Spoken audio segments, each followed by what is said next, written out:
Obviously, we talked to a bunch of you guys afterwards, but it was a tough one to swallow, going on the road and not performing the way we would have liked to have performed. And we got outplayed. To be honest with you, that's just being real. We said that to our guys after the game, that especially when you go on the road, you've got to earn everything that you're going to get. And we didn't do a good enough job at that. I also reminded them and told them I've played worse games and found a way to win. So what's difficult about, when you get punched in the gut, what's difficult about actually losing is, can you be as constructive on yourself because you have some of those feelings of not obviously coming out on top and having a victory. So that's a challenge to us that we're hopefully going to embrace. I know us as coaching staff, me in particular, definitely going to embrace that. I'm in the same boat as these guys, right? That had a vision and the vision didn't pan out, and now you got to be able to go back, reevaluate those things, humble yourself, and then move forward. So there's some highlights. There's some good things, and we hammered away at that as well. If you would have told me on Friday as we took off and left and said, "Hey, this is going to be a battle, and it's going to come down to the last 6 minutes of the game. You're going to have the ball on the 50-yard line, down 2. Would you take it?" I'd say, yeah. That's what we've trained for. That's where we want to be in a battle, and give us a chance to close a game out and find a way to win. And so as poor as we may have played, we still had that opportunity with maybe 6:30 to go in the game with the ball, with a chance to go ahead and maybe win a football game. And we kind of fell back into some of the things that we've talked about, not being able to finish. And I think that's probably the biggest takeaway from the entire game. And the game is humbling, and so we got humbled a bit in that way. But we're excited about moving forward because there is no time to rest and relax. The reality is you've got a 2-0 Georgia Southern team that knocked off Nebraska last year at home. So hopefully that is a great awareness to all of us. Kind of like you look around college football, it's just the realities behind it. If you don't come to play, you don't play your best, then there's an opportunity for everybody every week. And so it's a great challenge for us. Luke, you mentioned after the game not winning the turnover battle. The defense is yet to force one early here. Is there anything you're noticing on film, and is that kind of random, or how do you get them to get the ball rolling? No, a lot of times they come in bunches, and that's the kind of the unique thing. We're 0 for on 2 games, and that's tough. That's tough to overcome a lot of those situations, right? I mean, you got to manufacture everything. You got to get every stop. There were some unique ones in the game. The ball snapped over his head, and it takes one hop back up to the quarterback. They drop the ball in the end zone. It takes one hop and right back up to the quarterback, and then they snap it over their head again, and it takes 3 or 4 hops and bounces right back up to the quarterback. It just happens, right? I mean, I tell the guys all the time, when you're on the road in particular, you got to make things happen. You can't just hope that ball bounces our way. But in some of those situations, I think it's quite unique. I think I showed the defense 3 of the first 8 plays of the game, we had an opportunity to have a takeaway. A ball being snapped over the head and the way it bounced. To Rico, I think had an opportunity, he broke on a really good play out in the flat and didn't come down with it. And then actually on their first 3rd and long, we didn't realize they got a first down. The officials never said it. The guy on our sideline was saying first down, but they didn't actually give them a first down, so it ended up being 4th and 1. But on that play in particular, the back makes a cutback, the ball is sticking completely out to the side, and we come in from behind, which is usually where those things happen. And just by chance, we tackle them, but we don't get any piece of the ball. There's 3 in the first 8 plays that we got to find a way to make the thing bounce our way and make the ball come out. Cool. Luke, now you've had time to review it. Did you think there was a consistent issue with the run blocking, not able to get that going, or is it just the fact that the score went that way? I think it started off that way a little bit. I think they did a really good job on the edges early on, and took some of that away from us. And then the score in the situation of what things were going, I think maybe dictated a little bit of that. And as we started to throw the ball a little bit better, I think it gets into what they're going to give a chance to give you. Not they're going to give you anything, but what's got a greater opportunity to make some plays. And I think that good and the bad, right? The good is that there's a lot of possibilities offensively. I mean, it's not just a one-man running game show. It's not just a one wide. I mean, there's a lot of ability to move the ball around from the slots to the outside guys to the tailbacks. Now we got to find a way to be able to manage it and make sure that we're still doing and getting our guys the opportunities to create and generate momentum in different ways. But I give them some credit for they did a really good job at shrinking the edges and making it very difficult to run. And but in some ways we got to do a better job at being a little bit more creative and finding other ways to get our guys into the mix. Luke, you mentioned after the game that after those 2 forced fumbles on Tanner, the 2 sacks, that the line did a much better job. Mm-hmm. But it's just from a schematic point of view, if with a team that uses multiple tight ends, if they want to max protect, they can keep a tight end under a back. For this offense, what's the schematic answer? If you've got a tackle that maybe has a really tough battle and maybe is losing that battle a little bit. We can add the tight end into the mix. There's no doubt. We can add the back into the mix. And I think, you go in with a game plan and we went in with a game plan and I don't know that we were saying that we were going to help anyone in particular. But you got to be able to adjust and adapt. They're all within the system. There's plenty of ways of doing that, and maybe we'll be a little bit more apt to get to them a little quicker if that's the opportunity or that's what is happening. But as we settle down, we did a much better job, especially on the edges, at making sure that we're a little bit more secure. And I don't know that we changed. It's not like all of a sudden we went over and said we're going to start chipping or we're going to bring the tight end in. We just did a much better job, I think, later in the second half in particular. Luke, I don't think we had a chance to ask you about this after the game, but there was a potential safety. You guys could have had a safety there as a really close call. Curious if you thought about calling a timeout? I know you already put a timeout. But I did. I don't know that it's truly a challengeable, which, it's not a challengeable play, just like illegal man downfield is not a challengeable play, which are 2 things that, should be pretty easy to evaluate and look at, but it's not a challengeable play. We got to continue to move forward. I'm not saying it's a judgment call, but there are some different visions or views of what it is. But that's a big play. That's another one of those things that we're talking about. It's not a turnover, but the difference in ball games is sometimes measured in inches. And call that 6-8 inches where the ball went down. It's really, really, really close. Have you had a conversation with Braylon yet? He was only had a small handful of carries. 7 carries in the game. What were your conversations with him about that? Just how he handles all those situations. I mean, kind of the good and the bad, right? We talked about this before the season started, and your ability to take what is there and what is given is what we've got to be able to go with. When hopefully, and you believe you've got some more, weapons than just, 2 tailbacks or what you're going to hang your hat on every single time, that when you do have those opportunities, you got to take advantage of them and say what it is. They did a good job at taking away the run and stopping the run and doing some things, especially on early, but we have some opportunities to get our guys on the edges with things, and we've got to take advantage of those for him as well. And I think he understands that. He definitely understands that. We also know that we got to find more ways to create energy through the running game, whether it's with Braylon or with Ches. But I think that these are the things you got to go hand in hand with, right? I mean, it's not the same as it has been, and I think that's where we've all got to recognize that. I'm not saying it's right or it's better or whatever it is, but there's a flow to things. And I think he's mature. He understands that. He's disappointed. He obviously wants to touch the ball a lot more, and feels like more than just selfishly feels like he can be more of an impact. And I agree with him. He can be more of an impact, but the opportunities that we get, we've all got to take advantage of. Luke, you've talked about championship aspirations. After a loss like this, how do you bridge the gap between reality? I don't talk about those things a whole lot. We say that one time at the beginning of the year that we have an objective and a goal, and we try to say we don't worry about the destination. So it's a lot about being focused, But maybe on the high expectations, how do you bridge the gap between reality and how those expectations are? I don't know if the reality of anything is taken away. That's kind of why we always try to say our objective is to play for a championship.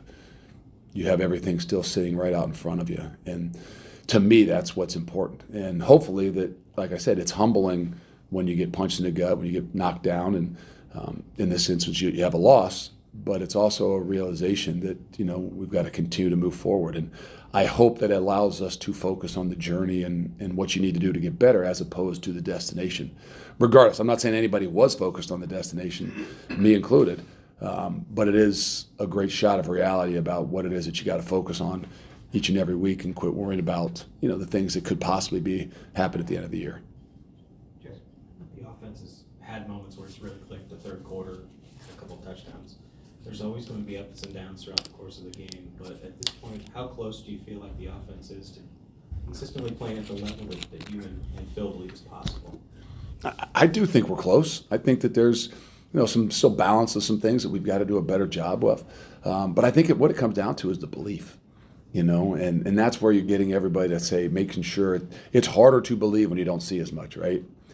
If you find a way to win, even though you don't play well, it's a little bit easier. So this is one of those situations where you got to recognize, you've got to, grow, and you've got to see what other things are out there. And I think for us, this is going to be a big step, being able to be humbled enough to recognize there's some really good things, but not be like selfish enough to think, well, if it would have been different, if I had got the ball or if we'd have run the ball or, in the same way I don't want Ches to everything. Well, if I wouldn't have thought, no, it's not what if. This is done together. And ultimately we didn't play complementary football, whether it was with 5.5 minutes left when they got the ball up 2, we got to find a way to, on both sides of the ball to get us another opportunity to win a football game. So I believe we're close, but it's not just going to happen. I think that's probably the biggest thing. I could sit up here every week and say, we're close. The reality is that just like turnovers and things like that, they don't just happen. You've got to make them happen. And I think that's where we've got to get ourselves back to understanding that there's a lot of things we have to do to make this happen. Luke, when going back to the defensive turnovers or lack thereof, when you're so close yet so far away, kind of attitude like just a ball bouncing kind of thing, what's the message to the guys in terms of you're close? Very simple. Don't panic. Keep your poise. And I think that's probably obviously what we didn't do a great job of in the first half is just having the poise to, handle some of the tempo and different things like that. But it's the same way with turnovers. All of a sudden you feel like we got to get turnovers. So now we're like looking for the ball and we're staring at the ball and we're not doing the things that we're supposed to do. That's why as a coach, you can't overemphasize them, right? We set standards and the things we do to start the season. We continue to stick with them. And then you just got to tell them, you got to have confidence that they're going to come, right? I mean, there's little fundamental things we got to do better, but when they're there, when the ball goes on the ground, now we got to make sure we're in a position to capitalize, and that has a lot to do with just the effort and the attitude that I think we've got. We just haven't found a way to, get those things in our favor, whether it's knocking it loose or, hoping. We're not going to hope it's going to bounce, but making it bounce our way. Mark?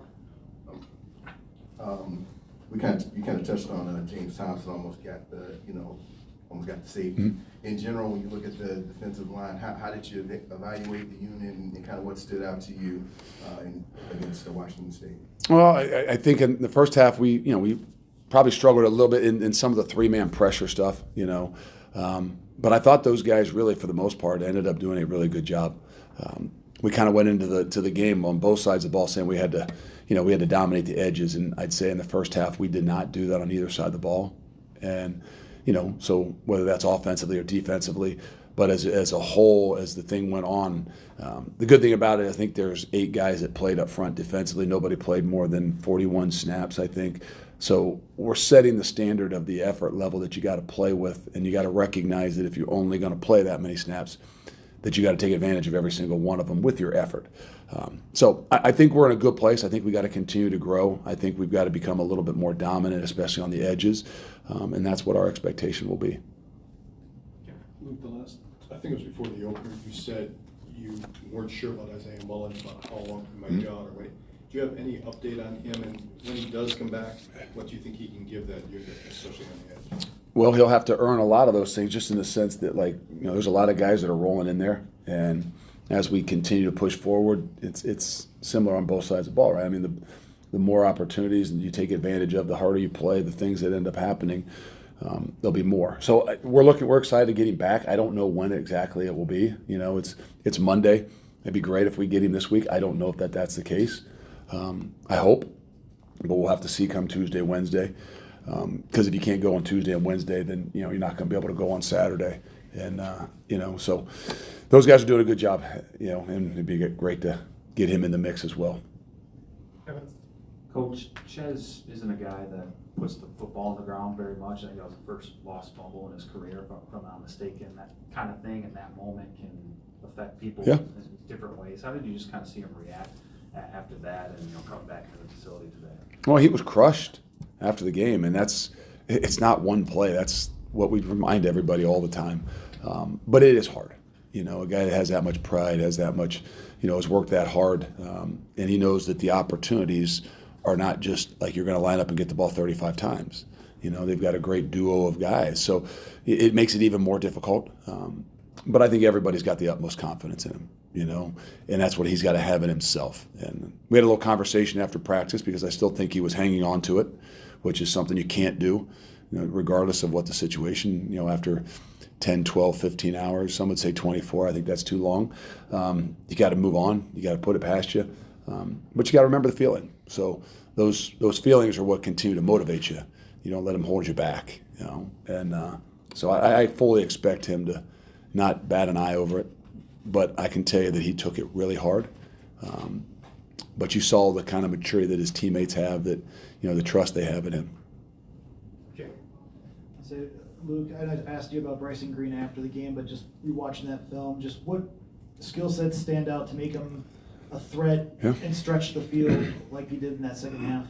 I think he is. I think he's a big physical guy that is kind of coming into his own. We didn't have him at all in spring ball. We didn't have him in the winter. He was allowed to start working out more so in the summer and even catching balls because he was coming off a surgery that we were pretty cautious on and not trying to push it too fast. So he is getting into stride. I think him and Tanner are obviously developing a connection as well, and he's going to be a guy that we're going to count on. He's a big, strong, physical guy. It's not just a deep ball threat, but a guy that can block on the perimeter really, really well. And I hope and believe can pretty much run everything that we need him to run, whether it's the intermediate routes, whether it's the crossing routes, and as we've seen here recently, some of the deeper balls as well. Cool. Luke, it seemed like after a couple of tough series to start the game, Kamoy didn't get back into the game. What was that, despite winning that decision? What was he like on the sideline? He did a good job. He did a good job at handling that. I think that emotions got a little bit of the best of him, and maybe the tempo. And I think after I'm not sure if it was 20 plays or 18 plays that we made a little bit of adjustment, switched up in some situations. But it's similar. It's similar to what happened with Ches. He can't hang his head. He's got to continue to move. We need him. We're gonna have to find ways to continue to use him. But I think for us moving forward, we've got to find ways to kind of figure out what our personnel is going to be, whether that's offense or defense. And the realities is each and every week you've got to perform. And I don't just mean on Saturday. I mean on the way you handle yourself on Monday, Tuesday, Wednesday, Thursday, Friday. And I think that's one of the bigger lessons that I'm not saying how it was in the past, but like all of our guys got to understand that Tuesday and Wednesday are going to be really big days. And if we've created a competition within all these rooms, then Tuesday, Wednesday is still a part of an evaluation period. And so he'll go back out there on Tuesday and work at it again and find ways to continue to get better. And I think it's just the little things, emotional things that he's got to continue to do a good job with. Zach, I was going to ask about Kamoy, but his replacement, Preston Zachman, how do you think he played? And also, where's Jake Renfro in his recovery? So Jake, I don't know. Hopefully, kind of like Isaiah, maybe he's a guy that we could get back this week or the following week. I still don't know yet. It'd be nice to see on Tuesday. And then Preston did a good job. I think he came in, he's kind of calmed down, settled it down in the midst of the pace that they were going with on the road. We just needed somebody to be in there to be a little bit more settling. And he hadn't played the position pretty much all week. He plays a lot more of the with Hunter and a lot of the positions that he plays, and just in the midst of the game we had to kind of throw him in there and settle some things down. And he didn't bat an eye at it. He played with confidence. There's some things that playing over there that we'll have to work with him a little bit more on. But I thought he did a really good job. Jim? Luke, you seem pretty pleased about Tanner Mordecai's performance on Saturday night. I know you like to watch the film. Did the rewatch match your initial rate? I don't know that I said I was pleased with anything after the game, but I do. I do think that he's in command. I loved his energy on the field. When it came down to it, you saw that competitive spirit, whether it was in the second half, having to pull some things down. I think he's doing a really good job. I think that, he gives us some options, but the quarterback is still evaluated on how everybody plays around him. And I think that's the uniqueness of that multiplier position. And where I think he's in a good place, I think he's, being a great example of a lot of things. I still think that he knows that, it's going to depend on how all those guys play around him and how he kind of gets everybody involved and makes everybody around him better.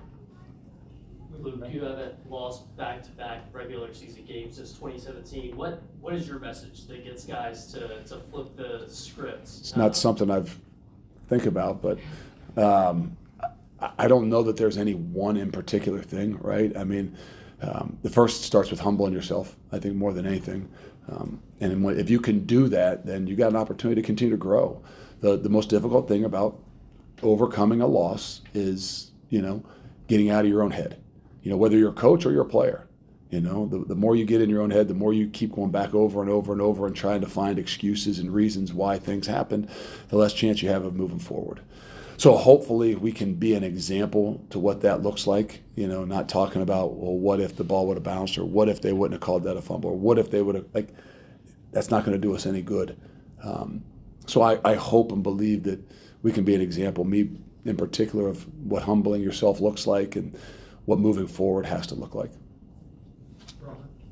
Luke, Braylon Allen has 13 catches through his first 2 games. I know you've preached giving what the defense takes you, but did you envision that much volume to the running backs in passing game? I don't know when we first started, but through fall camp and things like that, I did. I started to see it, and that's where I think we've got to, take advantage of some of those situations, that it's not always going to be handoffs, and Braylon, and Phil and everybody has talked about that. And I think that's one of those areas where we can get a lot better. And I think that's not ever being a running back, not being athletic enough to be a running back by any means. Maybe 5th, 6th grade, I was a fullback there for a couple weeks or something. I don't know how much different it is, as you're getting the ball way out in space with different angles of things like that. But I think that's an area where offensively we've got to and will become a lot better. We've got time for a couple more, Jeff. Luke, back to your running game a little bit. You mentioned what Washington State did, especially on the edges. Did their safety 25 make some plays against you? Sometimes there's an unblocked guy. Yeah. You just can't account for. Is that what he did? Is that one example? I think in the very first play of the game, he did a really good job, obviously, as a middle of the field safety coming down and making the play on Braylon for maybe a 3 or 4 yard gain. And that's why I say you got to give him some credit. There are some other times where they rolled the safety down and he's standing there unblocked, in the B gap, and we still get 4 and 5 yards because it's not the easiest thing too. So I think sometimes we can, get a little bit overdone. At some point in time, there are some situations where you just got to say, hey, we're going to give you a one-on-one matchup, and we eventually got to win some of those things. And so I think it's a balance to that. They did a good job. They did drop in there, and I would tell you that if you asked them, their number one objective was to make sure they could stop the run. And it doesn't mean that we should abandon the run. That we still got to find ways to be able to balance ourselves out. But that's how we get better. Cool. Two got quick update ones. Riley Nowakowski, we saw him on the sideline in a boot. Is he any closer than... I'm not very good with updates on injuries. I don't know. I don't expect that he is this week. I don't know or expect that he would be the following week, but I'm not ruling that out. And then I would hope and believe for sure that after that bye week. Okay. And then other side note of that, Michael Mack, any update on his appeal yet? Nope, haven't heard anything.